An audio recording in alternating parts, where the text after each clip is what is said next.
Top Sortie, votre rendez-vous consacré à la culture comme chaque vendredi sur BFM Lyon. Soyez les bienvenus pour m'accompagner cette semaine. Pauline Tuguen. Bonsoir Pauline. Bonsoir Elodie. Et notre invitée cette semaine, c'est Thaïs Lona. Bonsoir Thaïs. Bonsoir. Et merci d'avoir accepté notre invitation. On est ravis de vous recevoir sur BFM Lyon pour la première fois ce soir. Alors d'abord, pour ceux qui ne vous connaissent pas, Thaïs, on va peut-être écouter vos chansons. Thaïs Lona, regardez, c'est ça.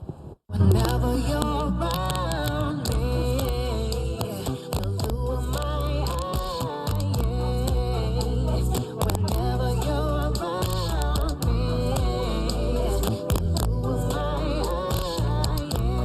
yeah. Why do we make it so complicated? I keep on smiling when I hear you call my name. Thaïs, on vient d'entendre des extraits de vos chansons. Vous venez de sortir votre première EP, Dancing Again. On vient de le voir, de l'entendre surtout. Vous avez une superbe voix. Enfin, nous, on a été sous le charme tout de suite avec Pauline, très marquée soul R&B. On ne peut s'empêcher de penser aux grandes voix américaines quand même, quand on vous écoute, quand on voit vos clips. Vous avez été bercé par ces chanteuses, c'est votre univers, c'est ce qui vous inspire. Il y a un petit peu d'Alicia Keys en vous? Alors, je prends Alicia comme un énorme compliment. Et oui, clairement, il y a tout ça. Ma mère, elle a beaucoup écouté ce genre musical quand j'étais petite. Beaucoup d'hommes plus que de femmes, d'ailleurs. C'était James Brown, Prince, D'Angelo, Aretha Franklin, quand même. Et après, en grandissant, je me suis intéressée aux voix féminines. Bien que je dois le confesser, je préfère les voix masculines, je crois. Mais j'ai beaucoup écouté, Alicia Keys, Erykah Badu, toutes ces chanteuses. Alors votre histoire, elle est assez incroyable, Thaïs. Vous avez été repérée par Ibrahim Malouf, rien que ça, qui a décidé de vous produire. Racontez-nous cette rencontre, ça doit être complètement dingue d'avoir Ibrahim Malouf qui vous appelle, c'est ça? Ça s'est passé comme ça? Ouais, c'est ça. Bah là, si on a un petit syndrome de l'imposteur, c'est galère. Franchement, du début, c'est chaud. Mais en fait, il m'a appelé à un moment où...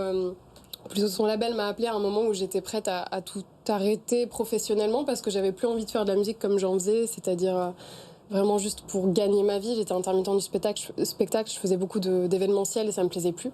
Donc je me suis dit, bon, je vais faire ma musique à côté, je vais reprendre un travail comme je l'ai fait. Et là, voilà, son label m'appelle et il me dit, on est tombé sur une vidéo de toi, Ibrahim, il est fan de toi, il voudrait te rencontrer dans un premier temps et voir si vous pourriez travailler ensemble et pourquoi pas signer un album. Personne n'y croit, quoi. Donc, comme je dis, ce qui est vrai, c'est que je leur ai dit, bah non, là j'ai Koh-Lanta, j'ai pas le temps, laisse-moi tranquille, quoi.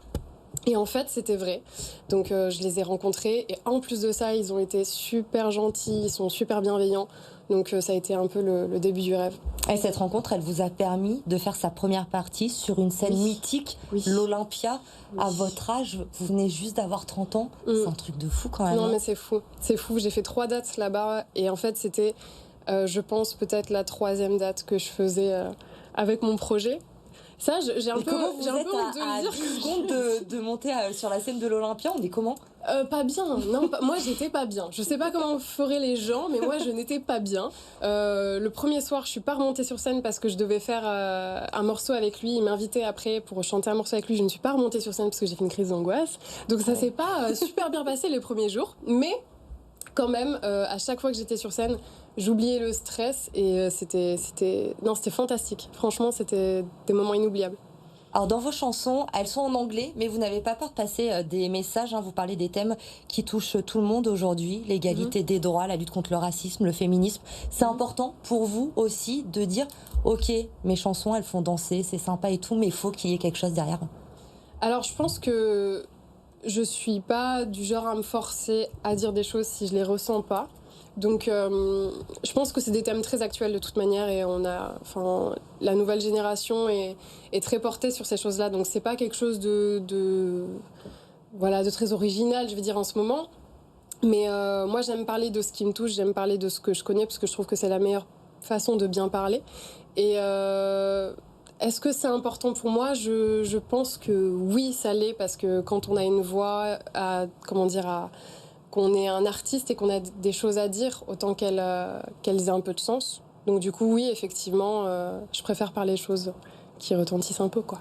Alors, la semaine prochaine, on va se projeter un peu parce que c'est enfin le retour de la culture en live avec le début des réouvertures. On n'y croyait plus. Bah ouais. Nous, dans cette émission, ça fait des mois qu'on voit de la culture, mais via les réseaux, tout cela. Là, ça y est, on va pouvoir le vivre. Vous avez hâte, vous aussi, j'imagine, de retrouver la scène. Mais j'arrive plus à y croire. Il y a quand même un truc où je me dis, oh, on sait jamais, on va... Ok, mais on verra. Mais oui, là, ça a l'air concret et j'attends que ça. Le programme, du coup, pour vous, cet été, on va vous voir sur scène. Vous avez des dates de prévues? Comment ça va se passer? Alors cet été, il y en a quelques-unes qui sont en train d'être confirmées. Mais bon, voilà, il y aura normalement quelques dates. Mais le plus concret, ce sera surtout à la rentrée en septembre, où normalement je vais faire toutes les premières parties d'Ibrahim, les Zéniths, Bercy aussi.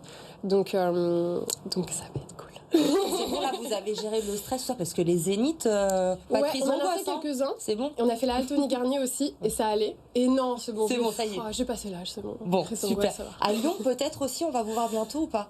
J'espère. Ça, je sais pas encore, mais j'espère. Parce qu'à chaque fois que je reviens à la maison, quand même, il y a une sensation qui est géniale, quoi. Justement, ça fait 10 ans, je crois, maintenant que vous êtes à Lyon. C'est bon, je suis lyonnaise, du coup. Vous êtes, c'est bon, validé. On vous a adopté. Vous restez là, vous partez pas à Paris, surtout. Okay, vous restez, vous travaillez à Lyon. J'essaye. Le lion Thaïs Lona, il ressemble à quoi pour nos téléspectateurs? Le nom? Le lion de Thaïs Lona. Le lion de Thaïs Lona. Qu'est-ce que vous aimez à Lyon? Qu'est-ce que vous faites? Alors moi, je vis à la Guillotière. Donc je suis très souvent dans le secteur Saxe-Gambetta, Guillotière, c'est un quartier que j'aime beaucoup. Le lion de Thaïs Lona, écoutez, en ce moment, il est un peu éteint, mais en vrai, vous pouvez me rencontrer dans tous les lieux qu'on adore tous, les kebabs, les bars.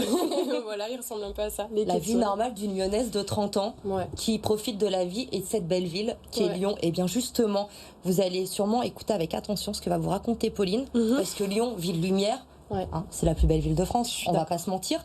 Et pourtant, Pauline, elle a eu une drôle d'idée cette semaine. Vous avez décidé de nous parler d'un guide des lieux moches à Lyon.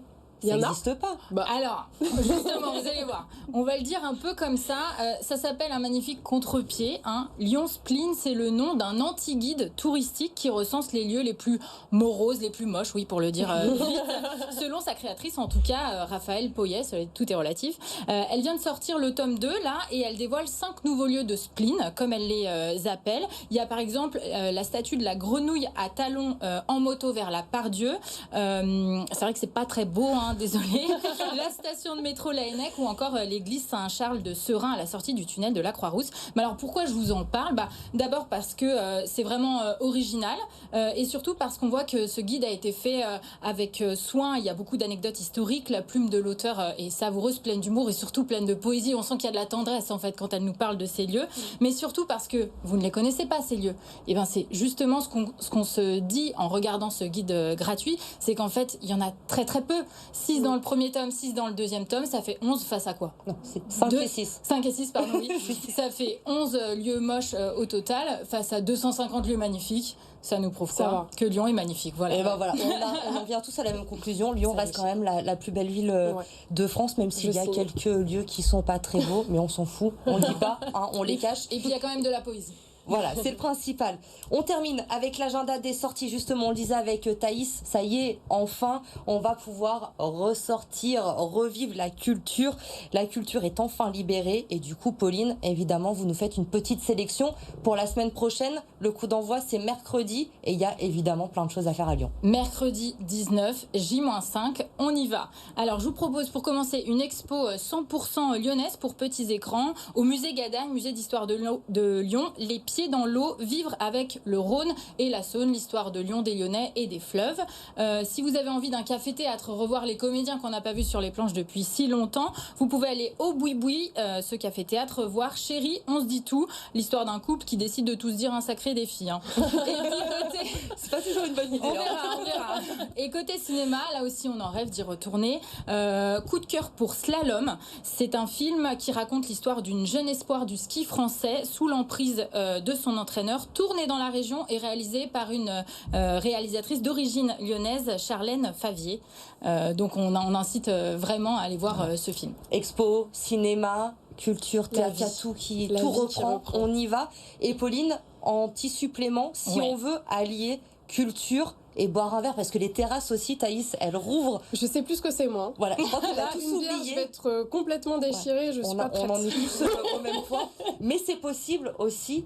Ouais. Il faut aller aux subsistances, Il faut évidemment. aller aux subsistances. Une terrasse de 1000 m² en bord de Saône va ouvrir à partir du 19 mai, de 17h à 21h. On va pouvoir prendre un verre. Et à partir du lendemain, le jeudi, on pourra voir Tornade, l'installation dans la verrière des subsistances. Magnifique. Thaïs, on prend rendez-vous. Chouette, à tout de suite. On va boire un verre aux Quand subsistances. vous voulez. Je suis Eh ben, là. allez, le rendez-vous est prêt. Merci Pauline. En tout cas, n'hésitez pas. Bien sûr, vous regardez, il va se passer plein de choses. Donc n'hésitez pas. Il faut y aller. Ça a été fermé pendant des mois. C'est important de retourner au cinéma, au théâtre, voir des concerts. Évidemment, tout le monde a besoin de vous. Donc on y va, évidemment, en respectant les gestes barrières. Mais on reprend un peu goût à la vie. Merci beaucoup Thaïs Merci à vous. d'avoir été J'étais avec ravie nous. d'être là. On vous souhaite plein de belles choses pour la Merci. suite. Vous revenez nous voir quand Avec vous grand êtes à plaisir. Lyon pour votre première scène à Lyon. Avec quand grand vous revenez. plaisir. Allez, le rendez-vous est pris. Pauline, merci. On vous retrouve la semaine prochaine pour un nouveau Top Sortie. Avec Vous plaisir. restez avec nous. Bien sûr, l'info se poursuit sur BFM Lyon et on vous souhaite de passer un très bon week-end.